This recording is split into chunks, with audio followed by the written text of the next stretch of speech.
Absolutely, yes. And so the first one I was referring to is a 1031 exchange, which only applies to investment real estate. The second one I'm referring to is called a deferred sales trust. A real eye-opener to see that there are ways that people can use the regulatory framework, if properly structured, to invest 1031 exchange dollars in things that you would not think were like kind to what they exited from. So it was very impressive. I got to say, you are the first one I've seen pull this off, and I'm pretty hesitant to believe in a lot of these kinds of things. So it's a major feat for me to say, wow, this actually really worked, and it was really cool. 1031 is a way to shelter your income when you sell the thing. The DST is a way to avoid the 1031 and not have to suffer the time penalty. Our career during different tax periods, we've seen, these tax avoidance, tax minimization, offshore, all these different strategies undertaken to minimize or avoid taxes. And then I can tell you that, some of them are just not worth the trouble. And so I was skeptical. Admittedly, I was skeptical. I thought, oh yeah, here we go, another one of these, right? And then they say, no, it really is different, right? So look more closely. We looked more closely. We had, honestly, 2 years of conversations. 2 years. Now we were being due diligence at the same time that we were doing due diligence, but 2 years is a long time to be, sort of flirting with the idea of and getting to know the people and getting to really understand the transaction. Yeah, long story short, we got comfortable, although we are not tax attorneys, lawyers, or estate planning attorneys, that at least, from an investment perspective, that, it made sense to sell a highly appreciated asset, get liquid, hold that in this type of a deferred or installment sale type of instrument, and then just be in a position then to do the most important thing. I'm probably stealing your next question, which is time. They say, well, you can't make more time. You can. The Deferred Sales Trust, in a way, allows you to lengthen the investment time horizon for those assets after getting liquid, but before having to feel the tax impact. And from an investment manager's perspective, time horizon is the most important element in investing.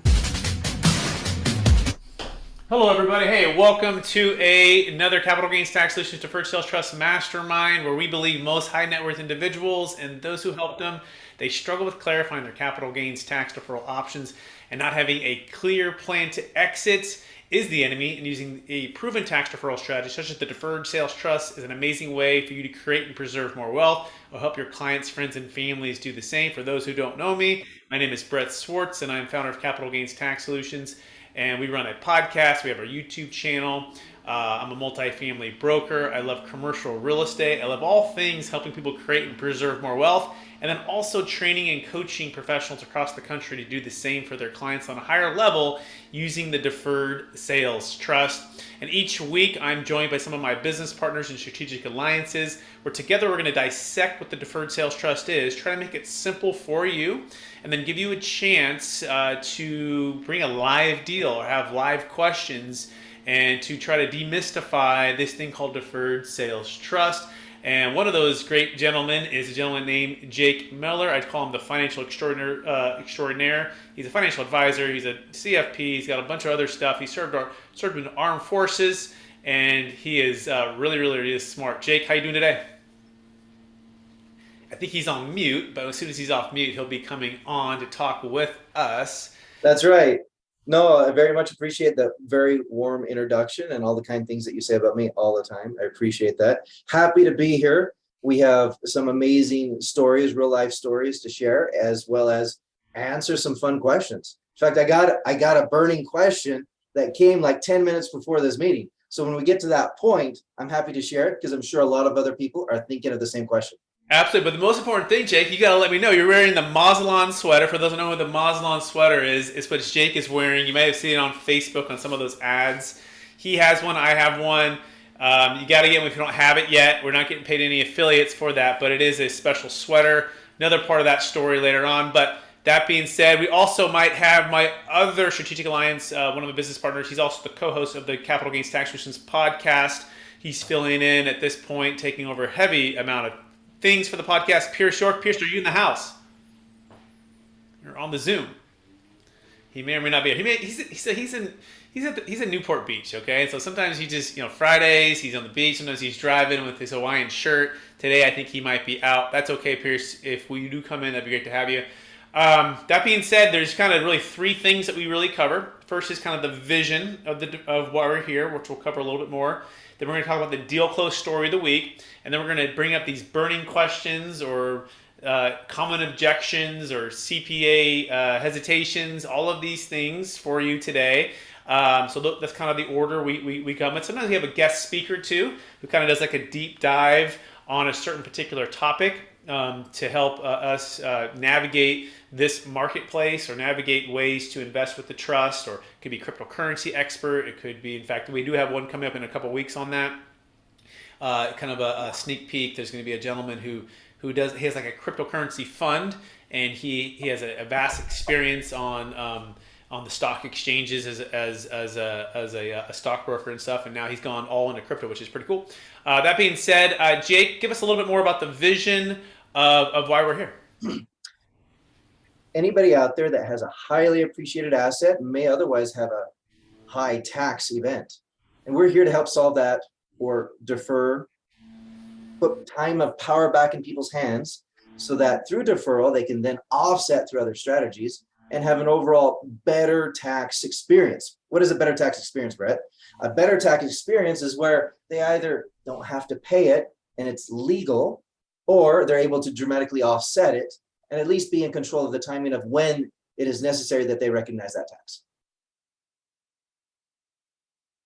And when would you say that the deferred sales trust is a good fit, or even better yet, when is it not a good fit, Jake? Who is this not for? Let's go over that. And I think that's incredibly important in the first 5-10 minutes of conversation with somebody to identify who it's not for. So anybody who wants to use the proceeds from the sale, so they may want to avoid, when I say avoid, they may want to defer, or they may want to offset the taxes, right? But if they just want to spend the money on something personal after they sell their large asset, this may not be a good fit. This is for reinvestment purposes into assets, right? So we're going to take one asset, we're going to convert it to another asset. Sometimes it is Bitcoin, sometimes it is a house, sometimes it is their business, whatever it is. And then we're going to convert it or, move that asset through a sale into some other asset with this business trust. Now, who else is this not for? There are some individuals who are very mature in age, and they may be having a very soon life event such as death. And should they have the desire to pass on the asset, so there's sentimental value, let's say it's a house that's been in the family forever, like a mansion, what have you, and there's sentimental value with the physical, tangible, whatever, and they want to pass it on directly to their heirs, a step up in basis may be a better benefit in that type of service, in that type of transaction. And I say transaction because it's just passing the same asset on. Now, should the kids not want the asset, or should the heirs not care about the asset itself and they just want the money? Something like this may or may not make sense at that point. Then we have to weigh the pros and cons of the step up in basis versus the continuity of this business trust and what it can provide to the heirs, and allowing them to move in and out of other asset classes. And so if they want to preserve the asset itself and get a step up in basis, if they want to buy that Ferrari and buy that next home and buy things that are personal in nature, this may likely not be a good fit. Yeah, and I'll also add one more to that. If the deal's too small, right? If you don't have enough pain, meaning enough gain, which means you have a big tax, the tax is typically 25 to 50% with depreciation recapture, depending on how and where you live and how and where the depreciation schedule is on that asset. That's the tax. So let's say you had $1 million gain, and let's say it was at a 37% rate with California. That's $370,000 tax if you had a zero basis. Okay, and so we would like to have $1 million gain, and $1 million net proceeds is our minimum. However, if you have two assets, let's say $500,000 of cryptocurrency and a $500,000 piece of real estate, and collectively they're about $1 million gain. Yes, you can combine those two to make one qualify for the deferred sales trust. I also have a common question too. Sometimes, like, hey, how many assets can I put into the trust? Well, you actually don't put the assets into the trust. You actually sell the asset to a third-party buyer, and you get a promissory note where the equity does roll into the trust. You have multiple promissory notes, one deferred sales trust. But Jake hit on it. If you're going to spend it for personal primary homes, or if you're looking to spend it on personal money, personal use, consumption, if you will, then it's taxable. But if it's going to be going to investment real estate or other business ventures or cryptocurrency or stocks, bonds, mutual funds, hard money lending, really anything that's investment or business purpose, it can be in a tax deferred state, and that's really neat. Now, I will also mention the part on the health thing. So it's not just sentimental, it's also just strategic. Like, we've had turned down deals where somebody wasn't terribly motivated to sell the asset. They were thinking about selling the asset, but their health concern was something in the next 1 to 5 years, and they were okay still holding the asset. And in that scenario, and it's you got to make a personal decision, it might be best not to use the deferred sales trust, because indeed you do forfeit what's called the stepped up basis, right, with the deferred sales trust, because what's happening is you're changing ownership to become a lender. Ownership to become a lender, and you can only get a stepped up basis if you're an owner. So you're literally changing that characteristic.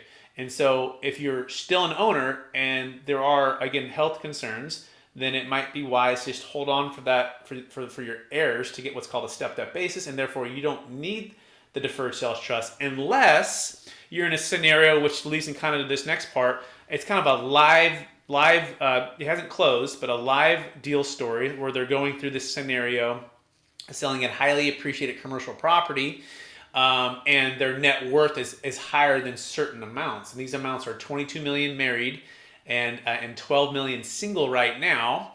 And this has to do everything with the death tax. So Jake, talk about the death tax and the value of the deferred sales trust, which, although you become a lender, solves something that the ownership hat and or the 1031 exchange can never solve. I go to a lot of conferences with a lot of tax people, and sometimes I even present, right? And there's always a lot of conversation about today's taxes, new legislation for tomorrow's taxes, but very, very rare. And this is sad, or when I say sad, maybe it's just we're so focused in the moment that we're not thinking down the road, right? So we talk about capital gains, we talk about the Medicare tax, we talk about payroll tax, we talk about sales tax, we talk about income tax. But there's this death tax that you talk about, Brett. Now, the death tax, what is that? All these other taxes that we pay during the course of our life, there's one more at our death. And it can sometimes be the highest or one of the highest rates out there. In fact, currently, even the federal highest income tax rate right now is 37%. The death tax is another 40%. And that can be a big hit to assets that you're trying to pass on to your legacy, to your heirs. And should you try to maintain that asset rather than selling out of that asset, a lot of times your heirs, if there wasn't life insurance or some of these other strategies in place, they have to then liquidate something else in order to keep whole what they want to pass on or what they want to receive, right? So the death tax, it causes a lot of complications. And how is it that the deferred sales trust helps solve some of those complications? Effectively, Brett, as you mentioned earlier on, when we're changing from an ownership hat to a lendership hat, we are moving assets out of our estate. And we are freezing the current value of those assets by transferring the physical tangible asset into the trust, and what's left in your estate is a promissory note against the trust, right?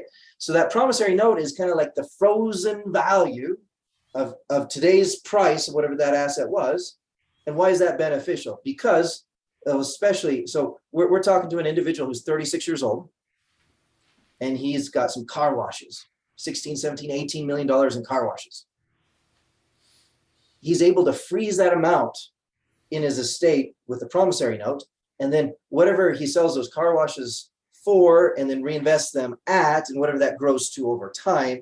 If you look at the rule of 72, he's got a lot of times that he can double his income over and over and over again, right? And that all grows outside of his estate. Yet as a creditor, he has creditor rights or lender rights over all of the assets of the trust but it's growing out of his estate and will avoid that death tax. Amazing, right? And what we're talking about here, it's complex, right? It's like a Rubik's cube. Lots of different. Everyone's situation is a little bit different, but I want you to think about what we really are trying to do. And if you're a professional helping other people, or even if in your situation you're trying to solve your own problem, is sometimes we get this Rubik's cube. By the way, I gave this to my daughter this week, and I said, "Hey, if you can get it all one color on a blue, can you do that?" And I give her a different one that wasn't already kind of fixed here. I said, if you can get all one color on a blue, that would be really neat if you can do that. And she did it. And she's like, "Brett, Dad, I did it. Did it in about a day." Came back the next day. I was like, "Okay, get it all back in a green." She did it. And the key here is, first of all, defining what is your actual problem, right? Is it capital gains tax? Is it estate tax? Is it trying to get some retirement freedom? Is it trying to have some location freedom? Is it trying to be entrepreneurial freedom? Part of what we're talking about is estate tax, which is a big piece, 40% death tax on anything that your taxable estate, regardless of a stepped-up basis, regardless if you've done a 1031 swap and drop, all of those things, it's 40% on anything above those exclusion amounts. And so you want to actually define and know the problem, and then the question is, what's going to solve it? Well, in the past, before people find us, they're doing really kind of three things. Number one, they're doing insurance. They're buying a ton of life insurance, and that life insurance death benefit is offsetting or paying for that death tax. That's one. But that's very expensive, and two, it can be determined on part of your health and different things and when you bought it.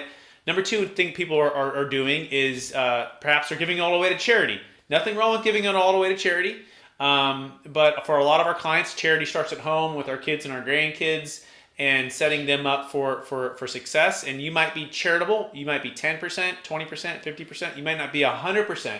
And with the charitable route, or charitable remainder trusts, or crats, they're kind of little nuances. Essentially, upon your passing, it's all going to charity, okay? Which, again, is a way to solve things, but for a lot of people, they're not 100% charitable. The other one would be just gifting, where you're trying to gift this away to your kids, your assets while you're still alive. The challenge with that is you often run out of time, or you run out of kids, right? And so with the deferred sales trust, what we're saying, to be really clear, is in one day, in one transaction, it needs to be a third-party transaction, meaning a third-party buyer, working with our team as the trustee, third-party trustee, fair market value. At the exit of that asset, all of those funds are now outside of your taxable estate, which means your kids, by the way, can be the beneficiaries. And this is called the DST Plus or DST 2.0. It's different than the traditional DST 1.0. But the effective outcome means upon passing, you dying, the estate passes, and those funds are no longer subject to estate tax, which means your heirs, your kids, essentially could save 40% on anything above those exclusion amounts. And this also means there's no maximum amount. We can do $1 billion deal, we can do a $100 million deal, we can do a $10 million deal. There's no interest charged on those traditional amounts, which on IRC 453 is $5 million per person per year. So at the end of the day, all of what we're saying right now is we're going to try to solve your Rubik's Cube together as a team. And we want to encourage you to bring your challenges to the table so we can go through that. That being said, we do have someone live today. And Sophie, are you there? You can unmute yourself. But we're going to be talking through a live deal right now. We're going to put Jake to the test. And we're going to put me on the spot for a live deal. So Sophie, are you there? Yes, I'm here. I'm excited about this conversation. Yes. Well, after all this education, I felt like mine is like super simple, elementary school level. But hey, I love to hear some advice. So Brett, the case that we talk about is I have 2 properties. If I were to sell them today, I would have a 1 million capital, well, not capital gain, but like the total value of both properties. And I don't want to pay tax. So how do I leverage Deferred Sales Trust. Yeah. Right. Yeah, to help me out on that. Absolutely. And we're gonna pull up a little. I'm gonna do a little share screen here, okay? And we're gonna go through a few benefits. But before we do that, we're gonna actually just kind of map out your live deal, okay? And so, Sophie, what first thing is, where are you calling from, Sophie? Texas. Texas. All right, Texas. Great state of Texas. Great state of Texas.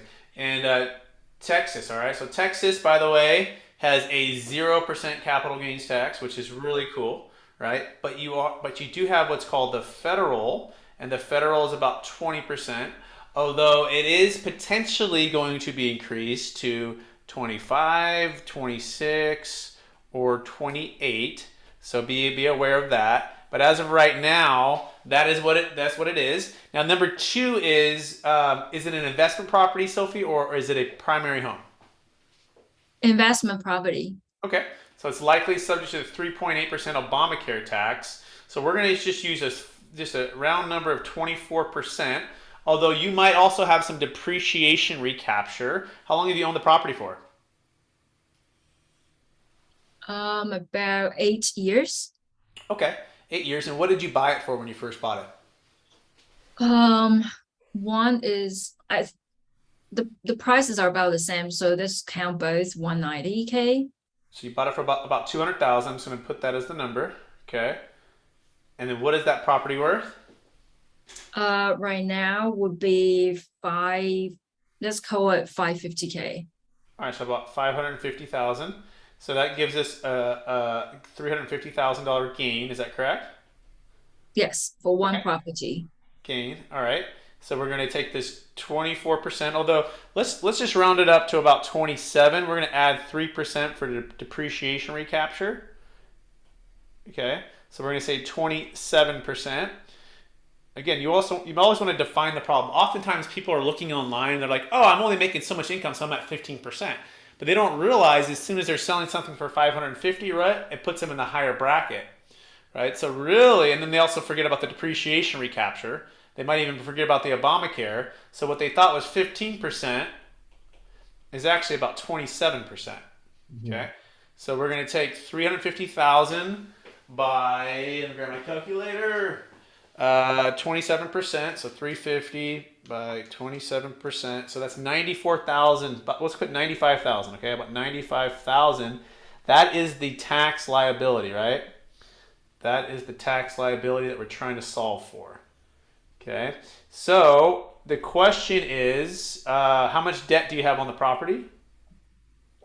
They're both paid off. Okay, so no debt. That's good. That's a good thing. No debt. Okay.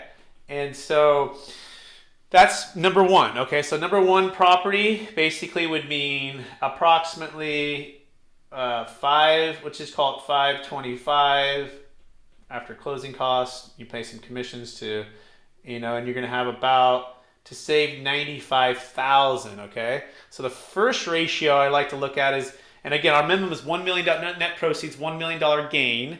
So you're not quite there yet, but not that it won't be a base hit or a double. We do like to have home runs, but that's the first thing to look at. But let's see if we can combine two and make some sense of this, okay? But the first ratio, before I go there, I want to show you this first ratio is this 95,000. This is the tax liability divided by the actual equity.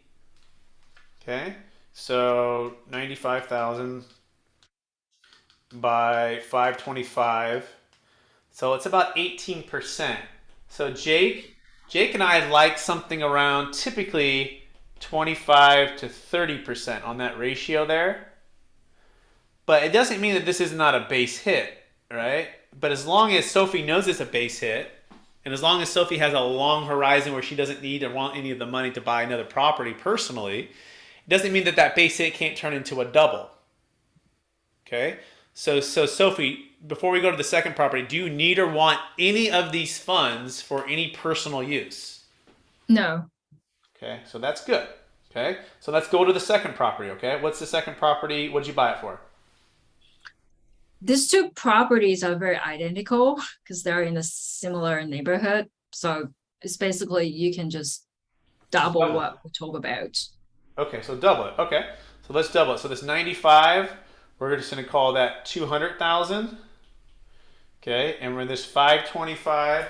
Let me do this. Let me do some better numbers too. 550. What do you think you're going to pay in commission to the agent there? Total will be 6%. Okay, 0.94. We might have a better deal for you if you're open to that. We have some really amazing people that we work with. But that being said, $1 million. Now the closing costs on this too. Let me just do that roughly. So Sophie, what did Brett mean by we might have some other people? I mean, not only with these strategies in our network can we help you with your deals, but if you would like to compare your deals with what other people are doing at the same time, you could also participate with some of them should you feel that is more favorable. Oh, can you clarify, elaborate? Yeah, so I'm a broker. I'm a broker too, right, Sophie? So we're connected with over 80,000 agents across the country and some of the best in the world at what they do in every single city, every state across the country. And so if they're charging you 6, we might be able to get 4.5. I might be able to negotiate at 5, and especially if it's 2 deals that they're going to be listing and selling, we can negotiate on your behalf. I take a little small referral fee from them, but we make sure that they don't mess this up. And part of why we do that is we get a little referral fee, which is cool. But number 2, we negotiate a lower price per you. But number 3, most importantly, is we make sure we don't mess up this deferred sales trust. Because there's a lot of agents and escrow companies that don't have a clue what they're doing. And so we'll try to train as much as we can. But you don't want to get in a situation where you're stuck and the whole thing falls through because you have one opportunity to do this, which is at close of escrow, unless we sent the funds to a qualified intermediary. But even then, you got to make sure you send it to the correct one. There's a lot of little things that can go wrong, but we're here to help you from A to Z, if that makes sense. Yeah, I don't follow the last part, but I get the gist of it. Okay. Yeah, we can save you money and make sure it doesn't get messed up, okay? So DST one-time fee, by the way, is $16,250. If you're wondering how we got that, on the first million, it's 1.5%, which is 15 grand. And on that 100,000, which is approximately the 1.1 sales price, it was another 1,250, right? So 16,250 is the total fee there, and we're gonna use the 6% closing cost, like you said. Okay, so now we're at let me put that here 0.94. Sorry, can you say that again? How did you get to 16,250? Yeah, so on the first million, the DST, our business partner, Jake and I's business partner, they charge 1.5% on the first million of the sales price, gross sales price. So that equals $15,000 but your property is another $100,000 because it's 1.1. So then they charge 1.25% on anything above $1 million. So you have 15,000 on the first million, and then you've got on 100,000, you got the $1,250. These combined equals this. Got it. Okay. All right. So the net into the trust is that. And so that's really the equation now. We take this 1017750. Okay. 1017750, and we take that $200,000 liability approximately. That gives us about a 19.7% ratio. So it's getting a little better here. Okay, remember I said we really want to try to go for 25 to 30 on the ratio of liability. Remember we times this by 2. This is how we got the 200,000 to equity. And our equity is right here. Okay, any questions there so far? No. Jake, what are your thoughts? So we want to make sure that on every deal, everything's incredibly transparent. And that's just the same thing that you would do if you're comparing to two rentals that you want to purchase, right? You want to be able to know and understand the benefits of each, or the benefits of doing this versus not doing this, the pros and the cons. And again, we always talk about the tax pain and making sure that the deferral of the cash flow is significant enough that you're saving substantially and are able to reinvest those tax savings and build your assets overall. Yes. Okay. Yeah, so we're happy to work with you, Sophie, and appreciate you sharing that. Next steps would be, like we said before, let's connect offline, but we could work and find the best. What city are you in? Austin. Austin, yeah, oh yeah. Jake and I actually closing a $3.5 million deal in Austin in 1.5 weeks. So Austin, Texas. Yep. So we can help you if you're open to that, and you just let us know, and then we would literally step one would be form the DST, and then it would be work with escrow and agent to have